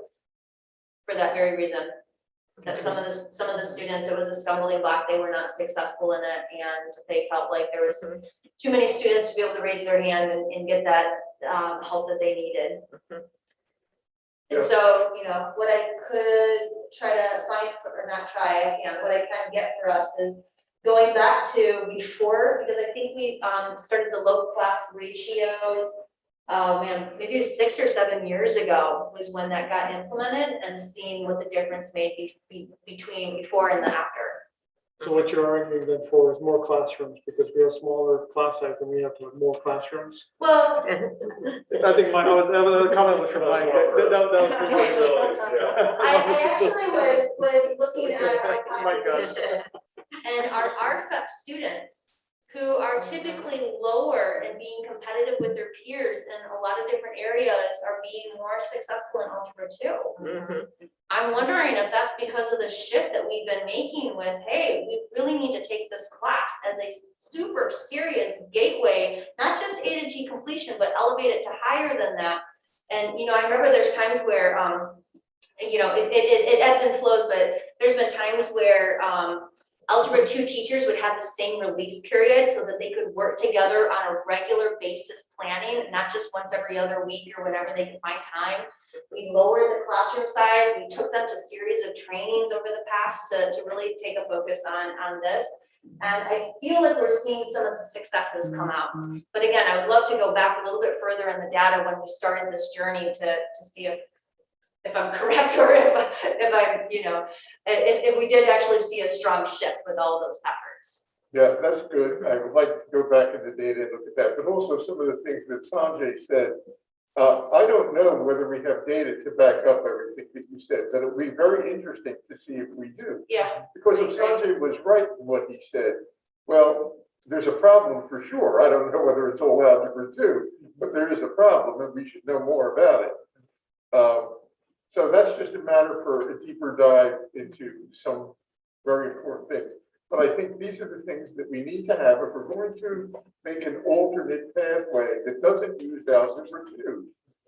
Because I could see that if my goal is not to go to college at all, then algebra 2 is sort of an obstacle that I don't really need to climb over.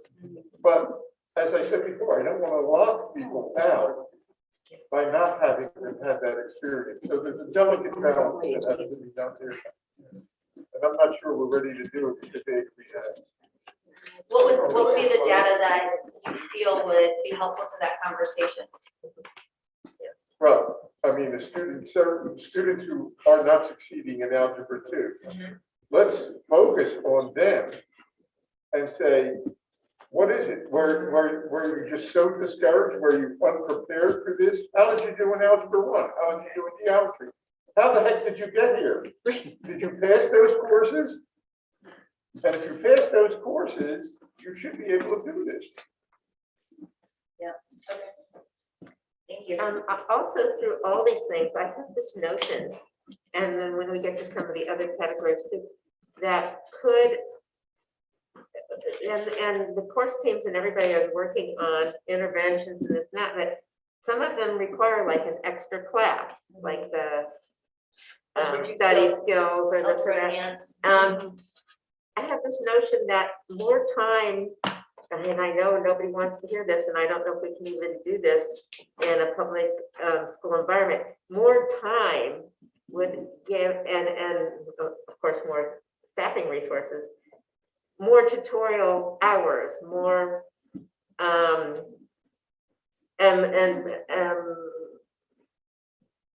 another, so not really class, but group study, something that you could have outside the normal 7-period day where people could go and work on things more. So I think one of the things, just to respond to a little bit of that, I mean, is there was a reason why we created the schedule we have today, the bell schedule with the block schedule and the extra minutes, right, that teachers have now in each class, is to be able to provide that extra teaching time, extra time to have that personal one-on-one sometimes. If some students need that. In the block class? In the block, yeah, in the block, because now they have more minutes, right? And we have 4 days a week, right? All the classes are longer. Yeah, right? so I appreciate you saying that. A yes and, so they actually theoretically lost, the chunking throughout the week by going from 4 classes to 3 classes. And even though one of the classes elongated, because last year or before it was 4 50-minute classes and 1 90-minute class. Now it's 1 50-minute class and 2 85-minute classes, right? And one of the things that the teachers are noticing is it's harder to cover the amount of curriculum in the block schedule time, which I will say, you read any kind of evidence and they'll say the same thing, right? So part of it is restructuring in the block type format. But the second is sometimes many schools have to prioritize, and these are the essential standards. And there may be a couple, not tons, but a couple parts of the curriculum or component that you're not able to get to. So I would say that that's actually not necessarily the case, that they have extra time beyond the curriculum that they covered. But because of the tutorial periods that are embedded twice, Yeah. that's where we can really leverage that one-on-one targeted support, whether it be a teacher bringing in, inviting small groups to get the help, or the one-on-one, or just the homework. Maybe that's a suggestion for a future meeting, Yeah. to get feedback on the schedule. Yeah. Maybe that's something I'd be interested in, because I remember that was one of the reasons why. Michelle's launching off a thought exchange to get feedback on it. This actually got brought up in the wellness as well. They were talking about, Mhm. you know, did we really do a disservice to some classes that didn't really do everything they wanted to accomplish given a block, whereas they do better with the everyday classes.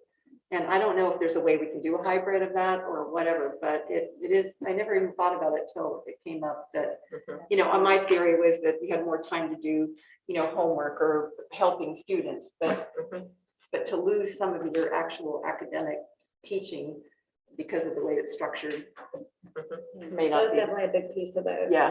scheduling Right. the conversation schedule. was, because things like science want to be able to run labs whenever they can or choose, versus math that needs to be digested in smaller chunks anyway.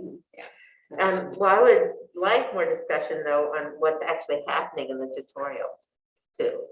Because since, like you said, that's where we can do some of this other stuff. Well, then what is the stuff we're doing? I'd like, if somebody mentioned a hybrid. Good. I want to jump. I think if we think a little bit more deeply about the schedule, it might be possible to sort of mix math with science labs, for example. So you have a math block and a science block, and let's say they're one right after the other. Suppose you split them each in half. And so you do the first half of the math, and then the second half of the math, you instead do the lab prep. You start the lab, you do all the work. Then you go back to the math for the first part of the science. And then for the second part of the science, you finish the lab. It's a break, but it might be a beneficial break, because there's a lot of research that indicates that people have about a 20 to 25 minute attention span. And after that, they're somewhere else. I think whoever was listening, that thinking about their schedule is just cringing right now. Right, I mean, the schedule's a monstrosity. That's Yes, I was gonna say. Oh my gosh, that So is hard to something say, to yeah. consider. It might be something else to read. I think that's a PhD topic for somebody. But yeah, I think maybe out of the box thinking for alternatives to the schedule. For specifics. But I look forward, I'm glad you're doing that, Michelle, and I look forward to seeing the results back from. I know there's a fair number of pretty happy students. I'd be very interested in hearing from the teachers as well. So our last topic of discussion today is about AP data. And over the years, we've had much success in growing our AP program.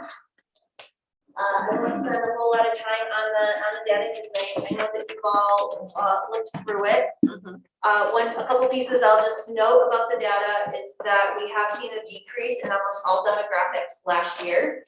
And this is nationwide as well. There has been a decrease in the AP scores across the nation. Many are inferring it was because of distance learning, more so than the platform itself, but just the challenges of the pandemic and the distance learning. Another topic I brought in as I'm looking at taking more and more AP classes is very few of our freshmen take an AP class, if any, but very, very few. So I'm wondering if this demographic changes to be 10 through 12, which is really where they have accessibility of taking an AP class, that would give us a stronger understanding of really how many students are taking, because I'm seeing this, and it's 50%, but if we were to look at juniors or seniors, that would be a much different number. So something to consider with their indicators going forward. Our Asian and Caucasian rates were strong with our 3-year score better, our 3-year scores. Our Latinx, RFEPs, and SCD are seeming to be challenged the most with our scores. And similar trends between the AP one class and and the honors, sorry, fast forwarding. So similar trends between the two. I will say at a freshman level, there are more honor classes offered. Bio honors, there's chem honors, our world honors classes, our world language has many honors classes. A couple of honors classes and one honors class in English. I might be missing some. So we do have a handful of honors classes. So with that said, and just wanting for me not to talk and for you to, I'll turn it over for questions and discussion on the AP data. I had a couple of questions, and one of them was, do we have any chart that tracks the AP score compared to the classroom grade the person got? Because to me, you yes. would need to get maybe a B to get the 3, or I don't know. You know, So, yeah, yes, we could put that easily together because we have grades by classes. Mhm. And then we also have the scores by subject matter. So it would just be putting them together, organizing it in a chart.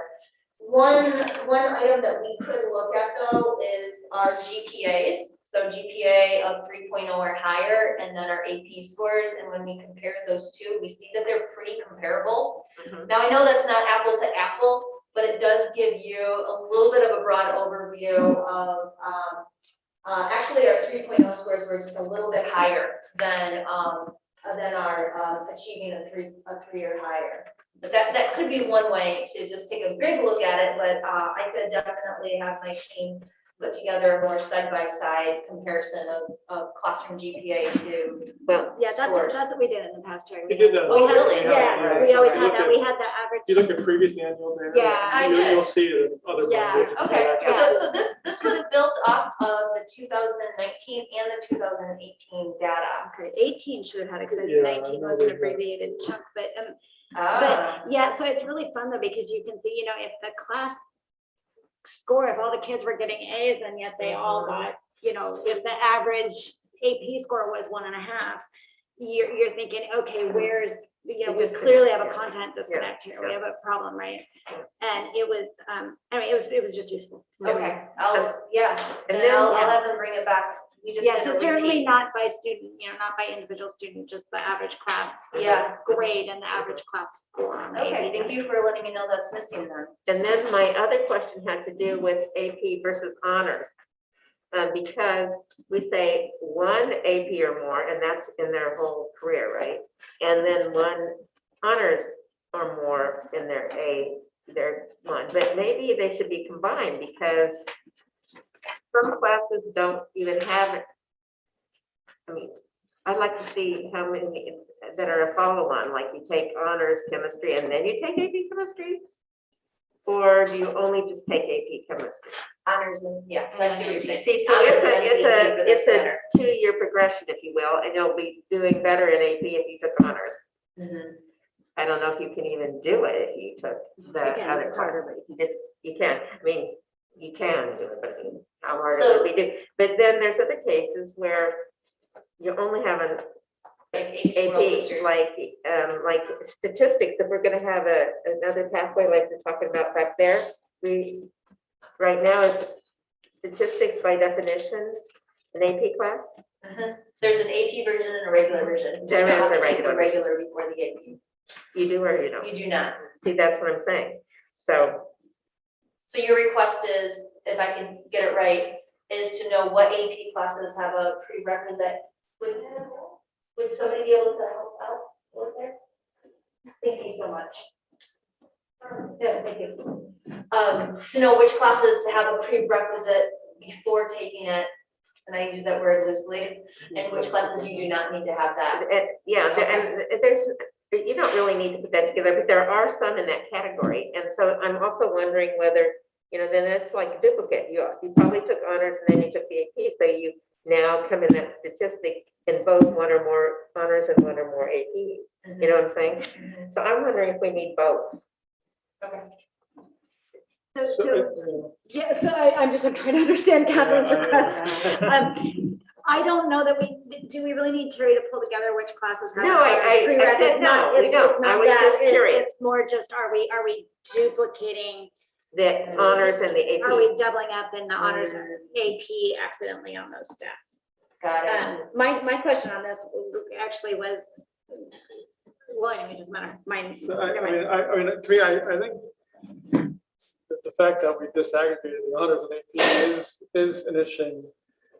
There's some interesting information because, like, so for example, like in the Latin community, you're showing that the numbers are low that take honors courses, right? The numbers are very low, right? So what I'm seeing here is like 21%, 25%, 27%. Last year was 23%. It's, half of Caucasian, more than half of Asian, right? It's much lower relative to the AP. And so, and I'm wondering, it's my question then is that why do we think that is? Well, there's fewer honors classes.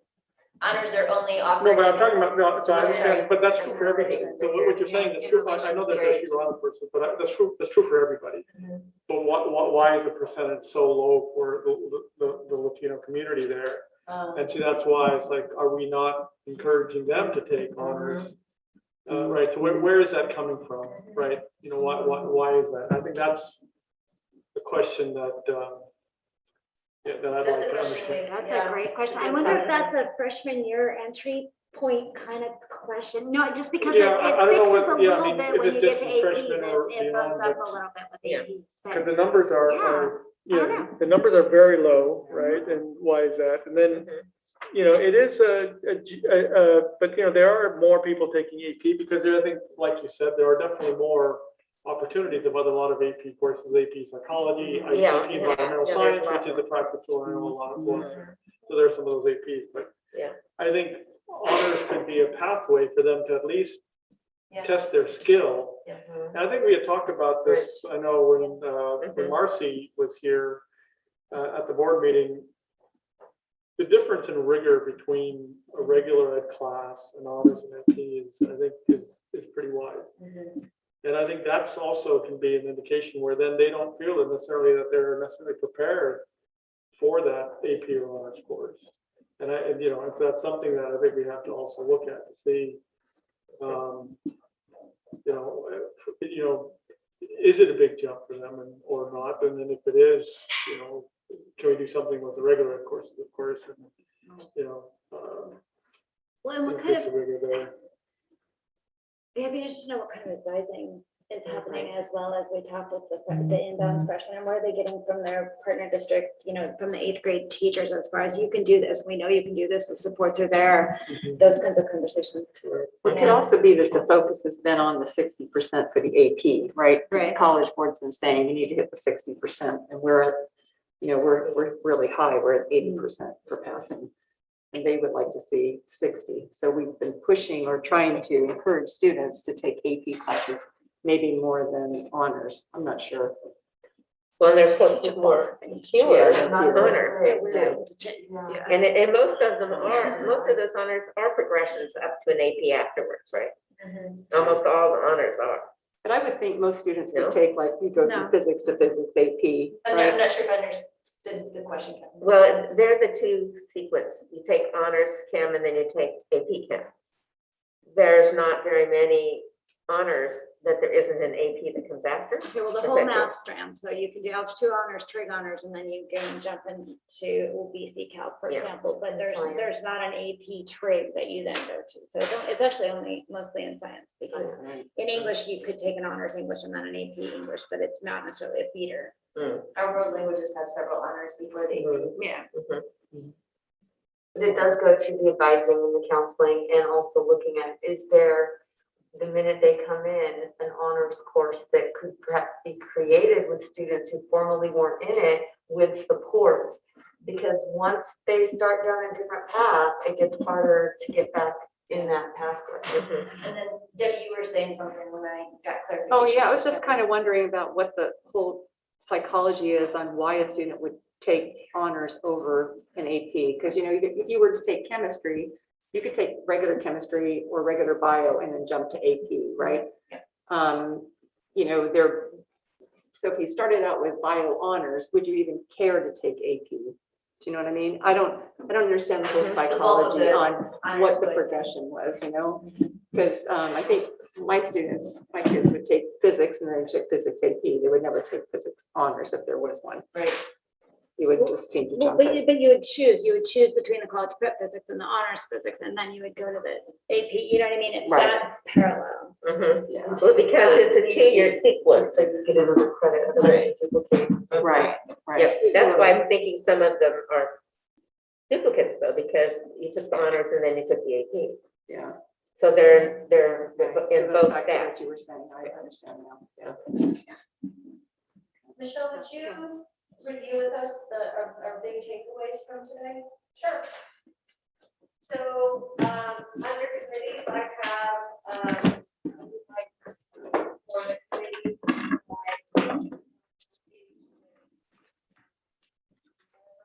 our goals. For C-States, I have, if I'm not identifying the reports that you will refer to, you don't have them in front of me, I know that. When considering the gap analysis targets, Sonia, this is what you were talking to, we wanted to make sure that we're disaggregating the Latinx targets between special ed and general ed and SED. and SED, right, et cetera. And then the questions, sorry, I forgot the questions for the committee. Do we need an updated technology plan? Okay, you asked that. And then for CSIS, so you asked, what is the California trigger number for significance in terms of the disproportionality? I don't actually think that they specify it. I think it just says a rate and accelerated large, rate that's larger, and I think they do that. What happens when students who are struggling but do not qualify for special ed services? What are the interventions and supports that are provided for them? And what more would be needed? Still under C-States. This one, I was a little bit confused about what you were referring to here when you were asking something about the yes and the no on something. So this was on the 504 data. Oh, This is on the 504 data, just those tables to just clarify exactly. And then what the percentages between the different groups and why would, like, especially the Latin group, why would they have such a lower percentage relative to the others? Okay, so why would Latinx students have the lower percentage? And was that in terms of the rates? Of accepted applications, accepted or- accepted, yes, yeah, if I understood that table correctly. Yes, it does. All right, and then under A through G, I put, in looking at the alternate and transfers, would it be better to have more EL courses? Would those classes be a better, more appropriate intervention? Under algebra 2, related to the conversation about alternate pathways, big idea was we needed to be conscious of the SBAC implications if we replace that. We needed to be conscious of college admissions implications, especially if going into an engineering focus in the future. We need to avoid locking students out of those opportunities. And the ethics turnover is one of the ways that we have avoided doing that. And then the last thing I have written down is under honors and AP question: why are so few Latinx students taking honors and AP courses relative to their white and Asian peers? But then there was Phil's question, I don't know if you got that, was where on algebra 2, just to clarify, is it truly a barrier to success and to success in high school for the students, right? Thank you. Meaning not taking it. Or is it, or struggling through it, right? Because it's, that's, So I appreciated this conversation. This is the first time I did the data review, so any feedback going forward of what would be more helpful, I would very much welcome. I do understand that in the past, you typically have had this a couple weeks before. So duly noted and understood, and I will make sure that that happens moving forward as well. But again, any kind of suggestions or feedback, please feel free to reach out, email, or personal conversation. And Fiona, I'll turn it over to you. I'm sorry, the only thing I would, and I know this isn't easy to get, but if we can get comparative data to our neighboring districts or even districts that are have similar demographics as us, that's always just nice to see how we're doing relative to. So, with respect to what's in it, it's not getting all the topics in here, because I was going to make that point, since we already did it in the past, Right. about AP. Yep. So in the past, Terry, you probably remember this, because I know you were here. We had a deep dive of our AP data, comparing it to the other districts around here, with whom we usually compare ourselves. And I would propose that we do that again. I'm just not sure, because of the craziness of the last 2 years, whether this is the year to do that. So, but I would like you to keep that in mind, perhaps for the following year. So the only thing I would add to that is I loved seeing that data, but I know it took Brigida hours and hours and hours to collect that data because Yes, it did. other districts have to be willing to share that data, and it was literally a by hand pulling teeth to get that information. But it was really fun to see and to know how we were doing. Duly noted. Thank you. But it's so, to all of But you this to gets, decide you see, how. Yeah, there's a CD that each district gets. It's not on the regular database system for California. Well, and they have to We be get willing it from to, the College Board. they have to be willing to They share have it to let us with have us. it. Yeah. I mean, if you start early enough, you can pry this data out of it by filing Freedom of Information Act. Build the network. I thought you were gonna say I don't holiday think gifts. that's good for us. No, other districts are doing deep dives on data binders. We could, Yeah. we could go get one from their It'd meeting. be a great way to sit around. Well, yeah, in the end, our students are competing. But I'll tell you, one more thing I would like to request, obviously not today. In the past, we have had the AP data broken down by 3s, 4s, and 5s. And the reason for that is when we opened up AP, it was contended that we would inevitably have to dilute the rigor of the course, and that we would get fewer 4s and 5s, even though we would get more 3s. That's what would happen, was predicted. Well, initially, that didn't happen, but we haven't seen that kind of data for several years now. Brigida used to produce it. So if we could do that breakdown, and the other thing is, it's important to not to look just at the numbers of 4s and 5s and 3s, but as a percentage of the students taking. Phil, this is it. It's It's in here. Phil, it's all in here. Yeah, we have three. It's all in here. We have, it's 5%, 1s, 2s, 3s, 4s, I'm sorry, I 5s. can't hear you. It's on page 4. Oh, I didn't see that. Yeah, it's Yeah, in we here. have You got it from 2005 forward. It's underneath. Yeah, 1s, 2s, 3s, 4s, 5s. It's I table remember 1. It's It's table 1 under APs. Okay, I'll find it. And then we were gonna compare it to actual class grade. Yeah. That's the one. Yeah. That used to be in here, so Yeah. I made note of that. I will ask. I can dig out the template probably. I probably have one from past years. Yeah. It's at 1s, 2s, 3s, 4s, 5s. That was brilliant. That was Thank brilliant. you. It is So, 6 just o'clock. a Very huge, helpful. huge. That was very Thank you, helpful to Terry. have that. And yeah, love the Good. breakdown at the Keep outset. us That was a good on plan. I'm assuming that Win or Layla do not wish to make comments. Otherwise, we could take any comments right now. My comments, Michelle, comments. Okay. I will adjourn at, I'm sorry, is there a motion to adjourn? I move we adjourn. I second. Okay, I've got a motion from Catherine, a second from Debbie to adjourn at 6:02. All in favor? Aye. Motion carries 5-0. We're adjourned. Thank you.